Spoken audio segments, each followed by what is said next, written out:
The house on Elmwood Street had long since been declared abandoned, swallowed by tall grass and broken dreams.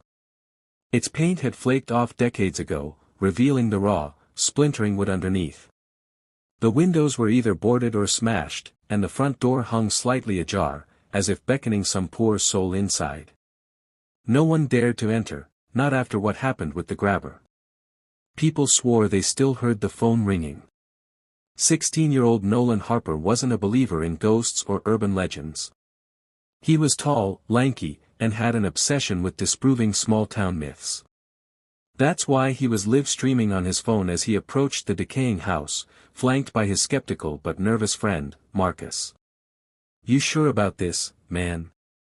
Marcus whispered, glancing at the darkened windows. "This place is off-limits. Someone said they still hear crying coming from the basement." Nolan smirked. "That's exactly why we're going in. I want proof that there's nothing here. This black phone crap is just small-town hysteria."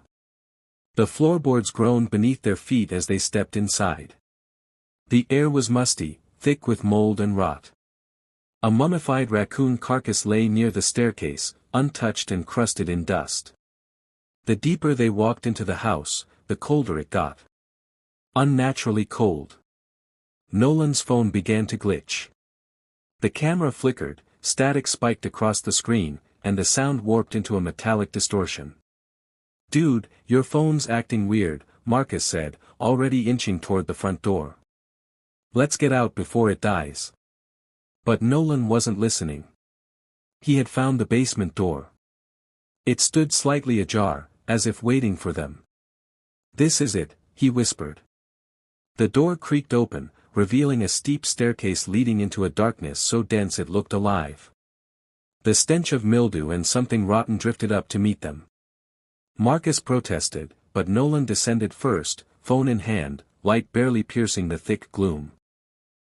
The basement was exactly as described in the rumors: blood-stained mattress in the corner, chains bolted to the wall, claw marks in the cement floor. But the worst part, the part that made Marcus freeze on the third step, was the old rotary phone mounted to the wall. Black. Intact. And ringing. Ring. The shrill noise shattered the silence like a scream.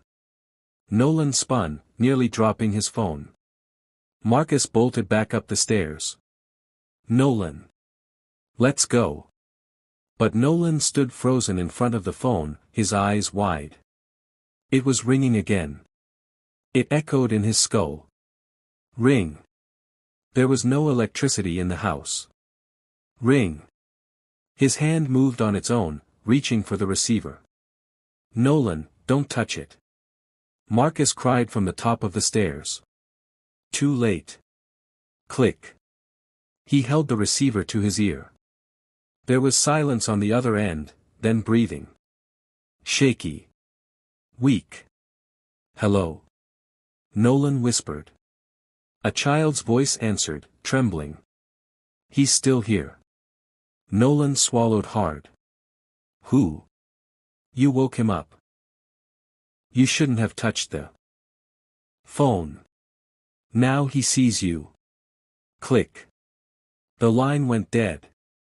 Then the lights, if they could be called that, flickered on.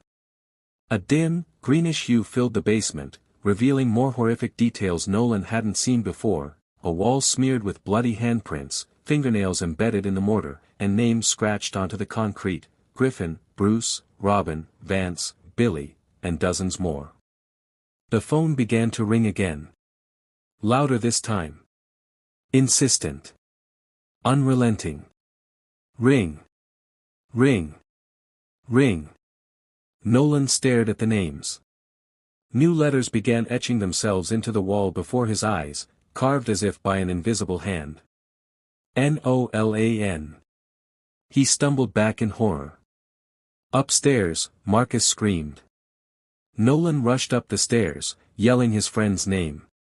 But as he reached the top, he stopped cold. The living room was gone. Instead, the stairs led into an endless corridor of black, the walls pulsing with red veins like a beating heart. His phone's flashlight flickered and died. He was no longer in the house. The corridor stretched endlessly, the walls oozing thick, black fluid. A familiar ringing began again, somewhere far ahead, deep in the dark. Ring. He ran. Each door he passed had a number. Room 1. Room 2. Room 3. Whispers followed him, childlike, sobbing, pleading. Then he passed room 7. The door creaked open. He slowed, peered inside. A single chair sat in the center of the room. In it, tied with thick ropes, was Marcus. Eyes wide. Mouth sewn shut. Tears streaked his cheeks. He pointed frantically at the corner. Nolan turned. And saw him. The grabber, pale and monstrous, yet changed. Twisted. His mask no longer concealed, it moved, like it was part of him. His eyes were hollow pits, leaking blood. And in his hands, he held the black phone, its cord now made of intestines, twitching. The grabber raised it to his ear. Ring. Nolan screamed and turned to run, but the door slammed shut behind him. He pounded it, but it wouldn't budge. Marcus's muffled sobs grew louder. The phone rang again. Now it was in his hand. He hadn't seen it move. He didn't pick it up. It picked him. His hand rose against his will. He screamed in terror as the receiver pressed to his ear. There was static. Then, a voice. Not a child's this time. It was his own. I told you not to come here. Click. Behind him, the grabber stepped forward. And Nolan remembered what the voice had said. Now he sees you. Nolan woke with a jolt, gasping for breath. The basement was gone. The corridor, the grabber, even Marcus, gone. He was sprawled on the damp floor of the old Elmwood house's foyer, dust choking the air around him. The black phone, silent and still, sat a few feet away. Had it been a hallucination? A nightmare? He blinked rapidly, heart pounding. The door to the basement was shut tight again, and Marcus was nowhere to be seen. His phone had powered off. No signal. No battery. No sign of Marcus. Marcus, he screamed. No answer. He ran outside. The sky was a dusky gray, but something felt wrong. The street, empty. Every house shuttered. Every window dark. No sound. No birds. No wind. It was as if time had paused. He called Marcus's name again, louder. Still nothing. Then he heard it. A whisper. From inside the walls of the house. Nolan slowly turned, the dread in his stomach growing like a sickness. The whispering grew louder, 100 voices murmuring just beneath the surface. Male, female, young, old, all overlapping. They slithered into his ears, coating his brain like oil. Help us. He has us. He hears you now. He sees you now. Don't answer it again. Nolan backed away. No, no, no, this isn't real. Then a single voice cut through the noise, clear, urgent, desperate. He's not gone. He never left. You're marked now, Nolan. He'll call again, and you'll have no choice but to listen. Nolan spun around but saw no one.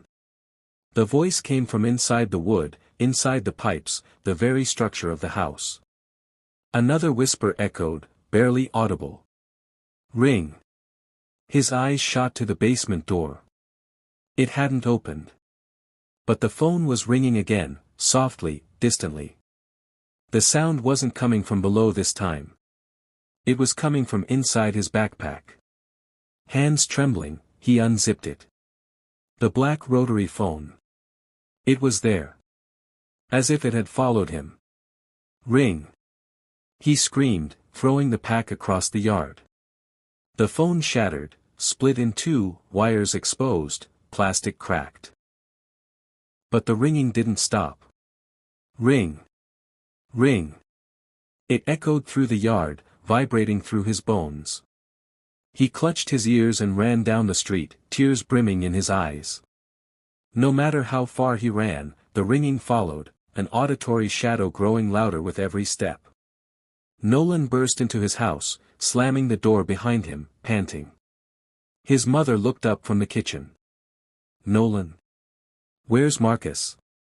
I don't know," he stammered. He's gone. Something took him. "I tried, Mom, I swear, there's something in that house." His mom's face changed subtly. She stepped closer, confusion giving way to concern. "Who's Marcus?"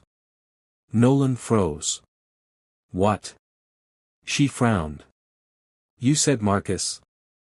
Who's that? You don't have any friends named Marcus." His blood ran cold. "Mom, stop. Don't do that. This isn't funny." "I'm serious," she said. "Honey. I don't remember you ever mentioning a Marcus." He backed away from her. "Check my phone. Check my texts." His mother opened the drawer where the house phones were kept. "What texts, Nolan? Your phone's been dead since this morning." He yanked it from his pocket. It was dead. He couldn't even power it on. But when he plugged it in and turned it on minutes later, the screen flashed wildly, apps flickering, names missing, data corrupted. There were no texts from Marcus. No call history. No photos. It was like Marcus had never existed. He stared at the screen, jaw trembling. Then the wallpaper on the phone flickered, and changed. A black screen. A rotary phone. And then. Ring. He dropped it. The house phone on the wall, his mother's ancient, barely working landline, started ringing at the same moment. Ring. She tilted her head. "That's weird. No one calls this number anymore. Don't answer it." Nolan screamed. But her hand was already on the receiver. Click. Her smile dropped. "What is this?" she whispered. Nolan stepped forward. "Hang it up. Please." She didn't respond. Blood began dripping from her ear. Nolan screamed, grabbing the phone from her hand and slamming it down. She gasped, snapping back to consciousness, disoriented. What just happened?" Nolan backed away, hands shaking. "We need help. We need to leave. Something followed me from that house, and it's inside the phones, all of them." His mom picked up her cell and dialed 911. But when she lifted it to her ear, a low, static-filled growl echoed from the speaker. Her eyes widened in horror. The phone caught fire in her hand. She screamed, dropping it as it melted into the hardwood floor. From every speaker in the house, from the television, the Bluetooth speaker, the broken stereo in the basement, voices began whispering in unison. "The phone rings in death. You answered. Now he walks with you." The walls pulsed again, swelling like lungs. Nolan grabbed his mother and bolted out the front door. Across the street, the neighbors watched from their windows, expressionless. Phones in hand. Staring. Frozen. As if waiting for something. A chorus of ringtones began to erupt across the neighborhood, different tones, different models, all ringing at once. Every house. Every window. Every phone. Ring. Ring. Ring. Nolan fell to his knees in the street, clutching his head. The world was ringing now. And the static was crawling into his brain. The air was different now. Thicker. Every breath Nolan took felt like inhaling water, heavy, slow, and wrong. The neighborhood was no longer familiar. Houses looked the same, but something was missing. Something human. Windows stared back like empty eyes. And every one of them, every single one, had someone standing just behind the glass, holding a phone to their ear, completely still. Even the trees seemed to whisper. He and his mother sat in their running car, still in the driveway. She clutched the steering wheel like a lifeline, knuckles white. "Where are we going?" she asked. "Anywhere," Nolan whispered. "We just have to get out of here. Get away from this place." She pulled onto the street as the phones continued to ring from the houses behind them. As they passed one home, Nolan looked up and locked eyes with a man in the window. His face was gray, bloated, and smiling. His hand gripped a cordless phone tight against his ear. The man winked. Nolan recoiled. "Drive faster, Mom." She did. They sped past street after street, identical scenes repeating. People pressed to windows, their expressions lifeless but aware. Everyone holding a phone. Some bled from the eyes. Others twitched as if something inside them tried to burst out. "Where is everyone?" his mom muttered. "I don't know." As they hit the freeway on-ramp, the car jerked. The engine sputtered and died. "No, no, what now?" she screamed. The dash lights flickered. Then, from the radio, static hissed to life. CCHKKKKK. Then a voice. Slow. Familiar. "You can run, but you already answered. You're already part of the circuit, Nolan." The voice wasn't human. It sounded like a man drowning in wire. Each word crackled, glitched. Nolan ripped the radio dial out, sparks flying. Silence. He looked at his mother. "Do you believe me now?" She nodded slowly. "What the hell is this?" He turned his head slightly and froze. Dozens of people, gray-skinned, phone-clutching, silent, were walking along the side of the road toward them. No cars. No sounds. Just a mass of undead listeners, slowly closing in. "We need to run," he hissed. They fled down the hill beside the highway, through a ditch and into the woods beyond. Trees swallowed them. But even in the forest, phones rang. From tree branches. From buried soil. From inside animal carcasses. The ringing wouldn't stop. They stumbled into an old ranger's cabin, empty but intact. Its generator hummed low. No phone lines. No electricity, besides the battery-powered lights inside. They locked the door behind them. Nolan collapsed into a chair, gasping. "We can't use electronics. That's how it gets in." His mom pulled her hoodie tight. "What is it?" "I don't know," Nolan admitted. "But Marcus, he answered the phone in that house. The same black rotary one I did. And now no one remembers him." "I didn't forget him." "Not anymore," she said softly. Nolan looked at her. "How?" "I saw it in your eyes. The terror. A mother knows. And when I heard the voice in the wall, I remembered." She swallowed.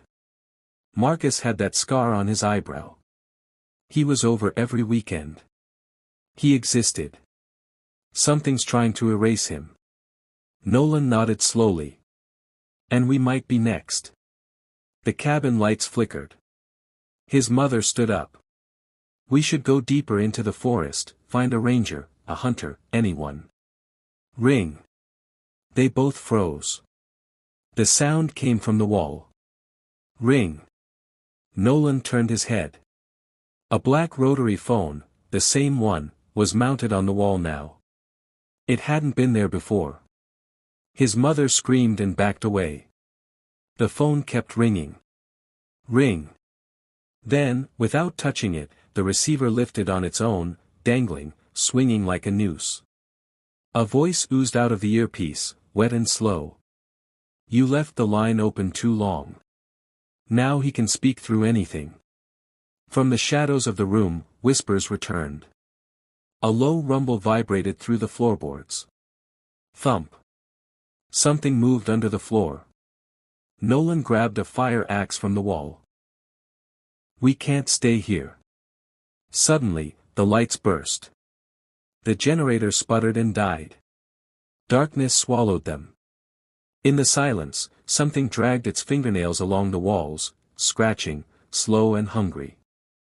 Then, a whisper from the corner of the room, chilling and full of static. Marcus never left. He's still here. But not how you remember. Nolan spun with the axe, pointing it toward the dark. A figure stepped into the dim moonlight through the window. It was Marcus. But he was wrong. His skin looked like wax stretched too tightly over bone. His mouth hung open far too wide, jaw unhinged. A phone cord was looped around his neck like a leash, and his eyes. They were completely black, filled with crawling static. Marcus?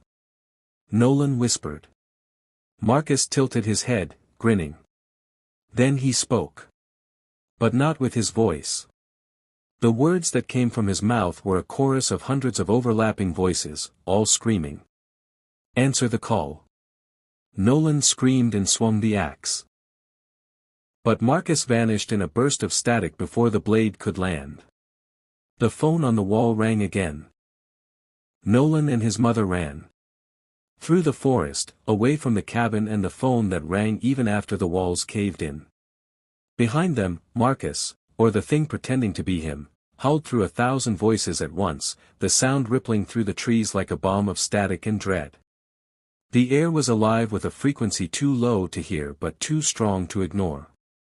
It vibrated in their bones, whispered into their ears, and gnawed at their sanity.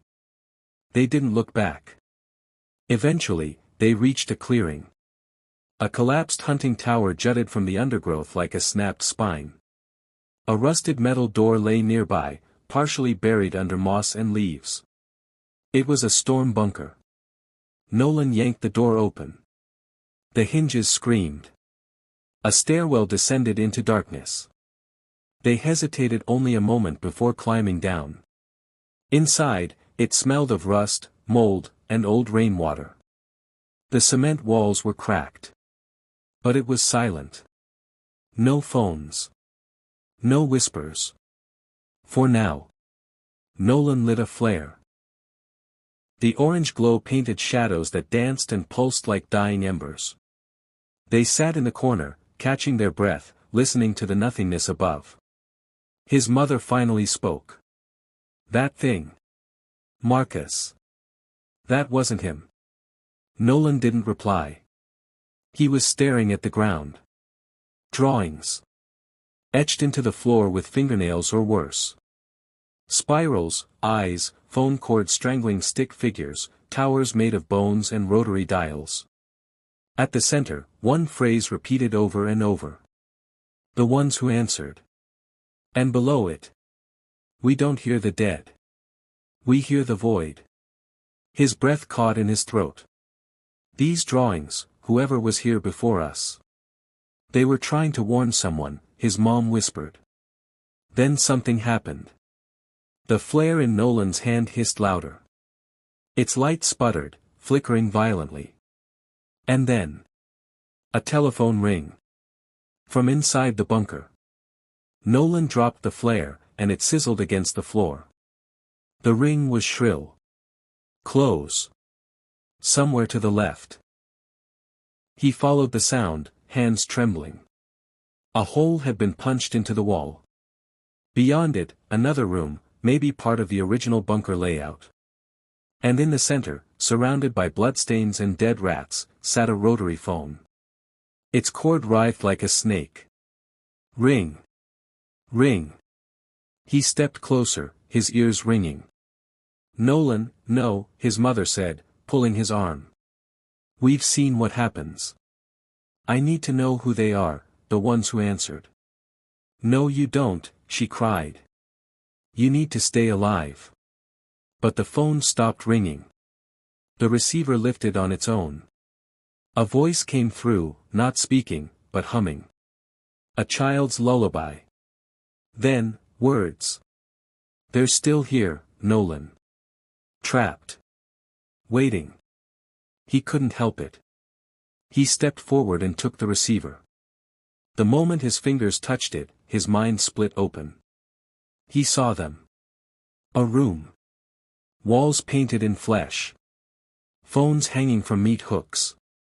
Dozens of people sitting cross-legged on the floor, eyes sewn shut, cords running from their ears into the wall. Every one of them mouthing the same silent word. "Hello." Over and over again. In the corner stood the broadcaster. It wore a human body like a costume, but its face was an endless speaker, twisting and vibrating with noise.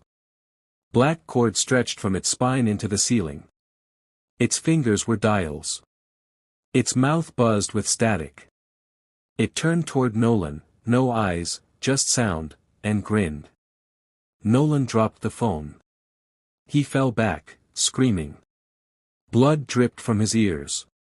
His mother rushed to him. "What did you see? What did it say?" "They're trapped," he gasped. The people who answered. "They're not dead. They're connected."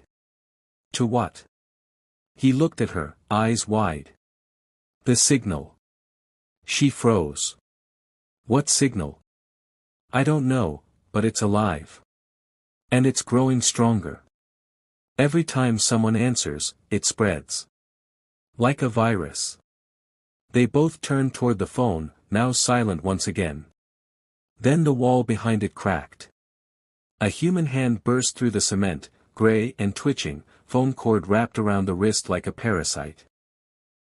Another hand followed. Then a face. Eyeless. Smiling. Mouthing the word. "Hello." They ran. Back through the bunker, up the stairs, into the woods. The moment they emerged, their surroundings had changed. It was night now. The sky buzzed with electricity. The stars blinked like dying circuits. The town below glowed red. Fires. Sirens. Chaos. And over it all, a new sound. Phones ringing in unison. Thousands of them. Nolan turned to his mom. "It's too late. It's already here." She fell to her knees. "What do we do?" From the trees behind them, a chorus of voices whispered. "Join the line." A rustle. Figures emerged. Children. Adults. All smiling, all holding disconnected phones. The cord slithered behind them like tendrils, connecting them to something vast and unseen. Nolan stood tall. "We don't answer." His mother took his hand. "We don't listen." They turned away from the ringing. The figures followed but didn't speak. Behind them, the sky flickered. From the clouds, something massive and mechanical began to descend, its shape barely visible, wrapped in smoke and shadow. Dozens of rotary dials spun on its surface. Giant speakers pulsed with breath. The broadcaster had come. And the world was already wired in. They ran through the woods as the stars blinked out, replaced by a blood-red glow that pulsed like a heartbeat. Every tree they passed hummed with an unnatural vibration, low, rhythmic, and alive, like something breathing through the bark. Nolan and his mother didn't speak. Speaking felt dangerous now, like words themselves might trigger it. Behind them, the broadcaster descended, a titanic shape shrouded in fog and static. It wasn't a machine. Not entirely. It had once been human, or made from humans. Faces stretched across its metallic body, screaming silently. Massive antennae jutted from its shoulders like skeletal wings. With every footstep, the ground cracked and rang like a broken bell. Ahead, the town. Except it wasn't the same place anymore. The streets were empty, but filled with noise. Phones rang from every window, every car, every lamppost. Even old rotary models lay on the sidewalk like broken bones, all vibrating with life.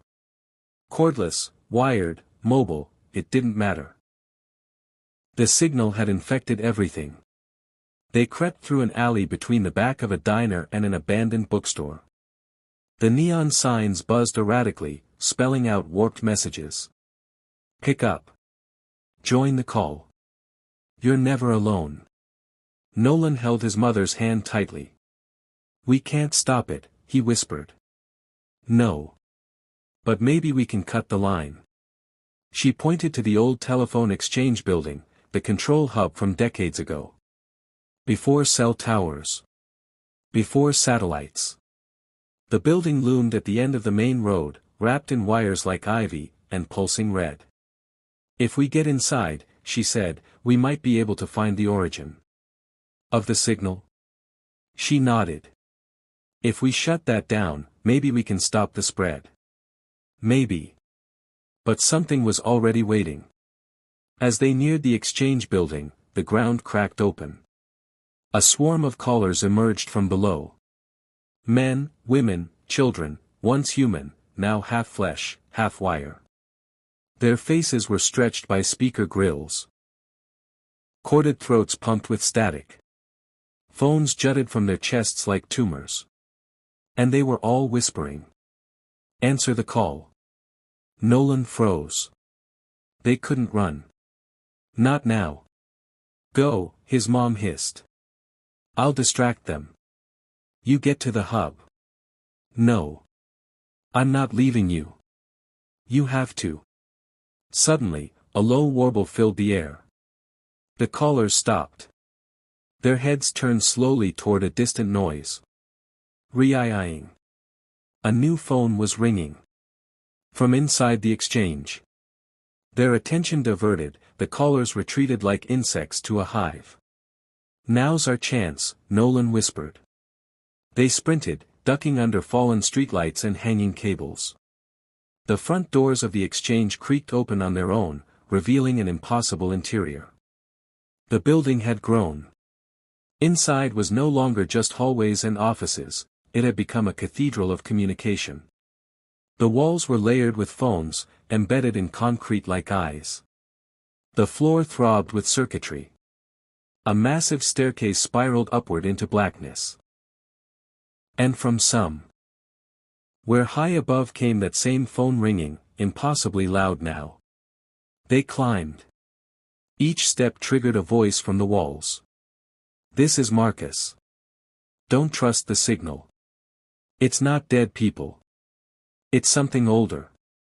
Hello. Hello. Hello. Nolan shut his ears. Blood trickled down his nose. After what felt like hours, they reached the top. A massive chamber. Walls made of copper and glass. Screens flickering between thousands of eyes. In the center sat a grotesque throne of twisted wires and bones, and in that throne sat the operator. Not the broadcaster. This thing was older. Skeletal. Head fused into a switchboard. Fingers split into cords. Dozens of phones hung from its ribs.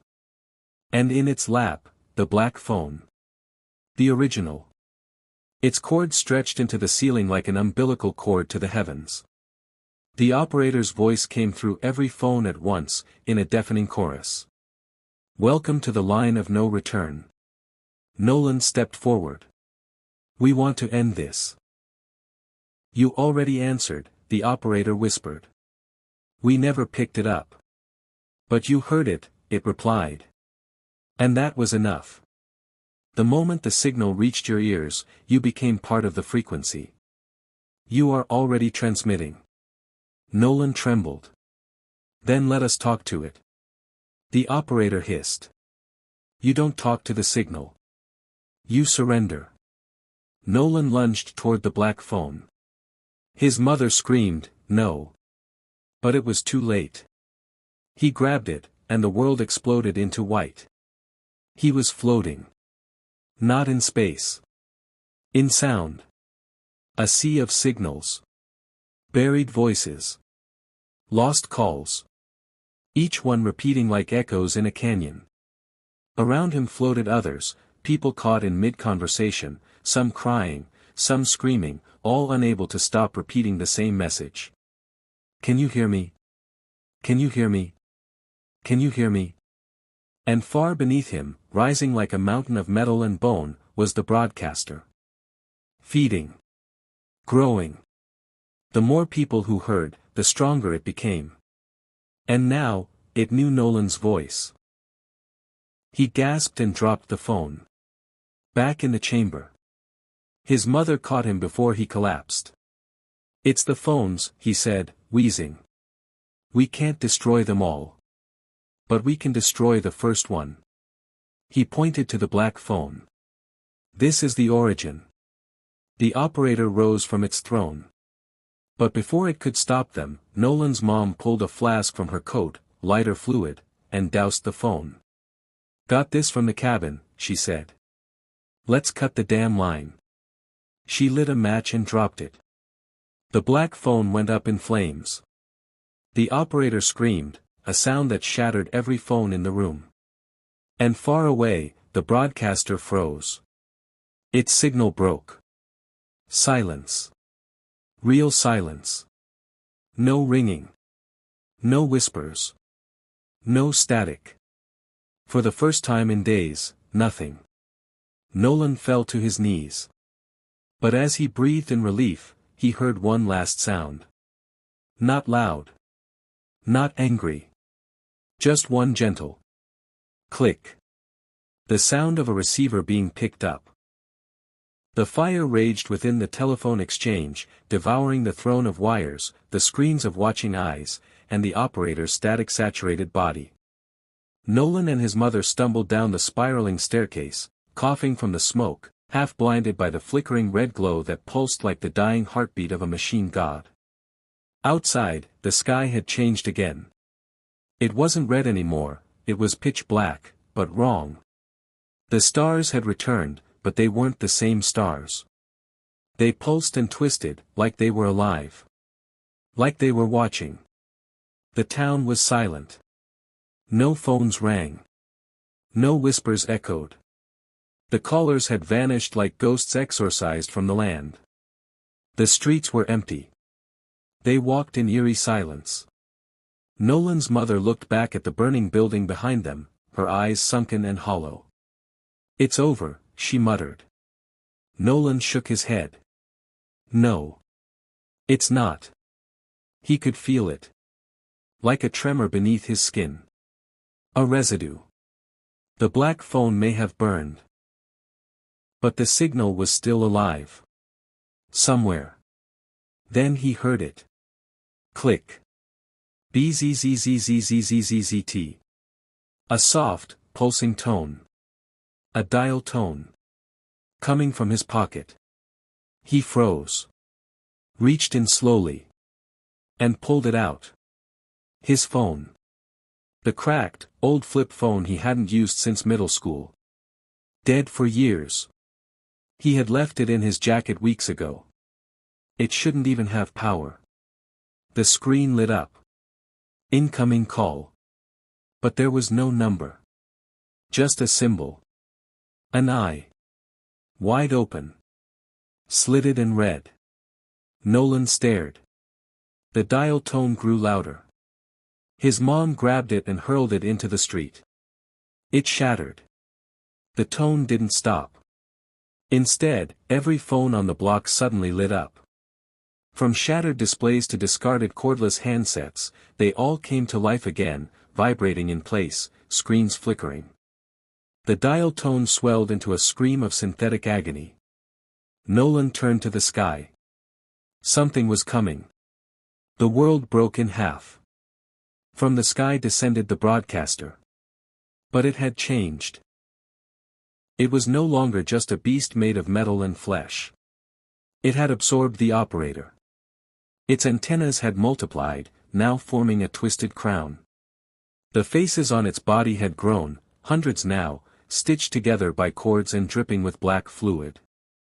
Its voice rang across town through every single device.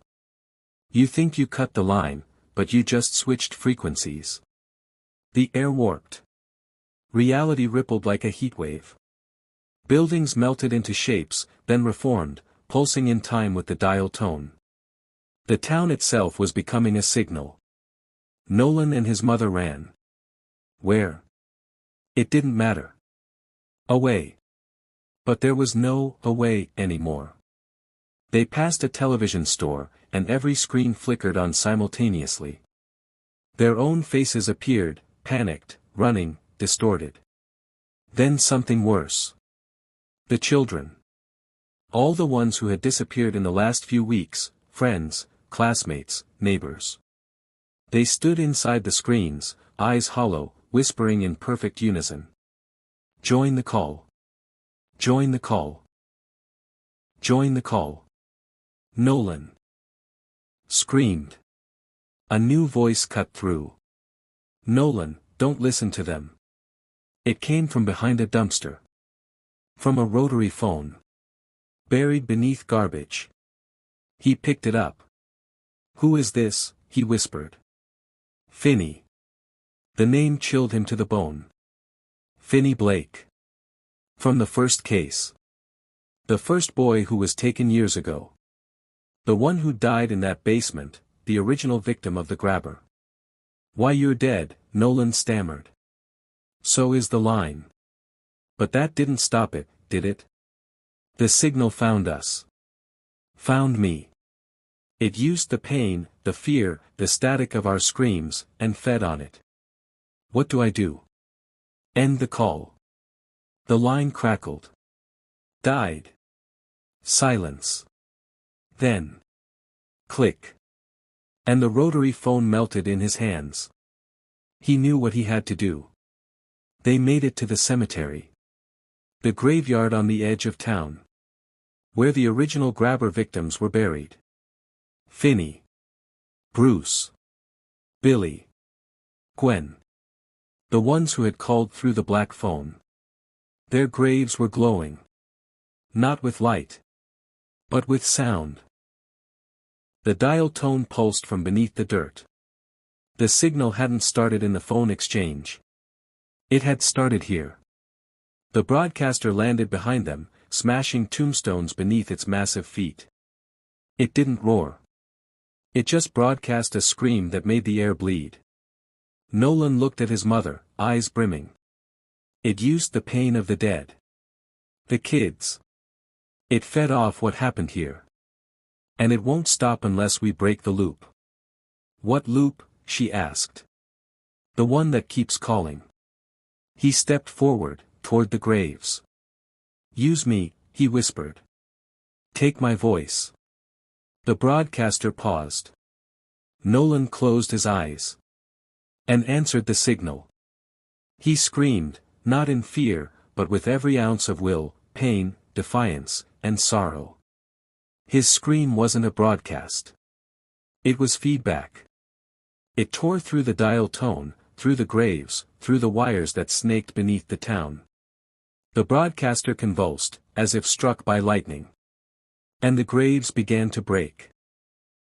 From the cracked dirt rose the spirits of the dead children, no longer twisted, no longer infected. Free. They formed a circle around the broadcaster. And they screamed, too. Pure, cleansing, vengeful noise. A harmony of release. The signal began to collapse. Phones shattered. Towers cracked. Screens went black. The broadcaster fell to its knees, its antennas crumbling, its faces melting into black ash. With one final pulse of sound, it imploded. The dial tone died. Nolan collapsed. The sky turned gray. Real birds sang. Real silence returned. His mother held him, sobbing. But far, far away, beneath the ground, something sparked. A wire. A flicker of static. And then. Bzzzzzzzzzzzzzt. For days, the town of North Point sat in a strange hush. The black sky cleared, the monstrous broadcaster gone, and no phones rang, not a single vibration, not a whisper of static. Just quiet. But Nolan knew the quiet was a lie.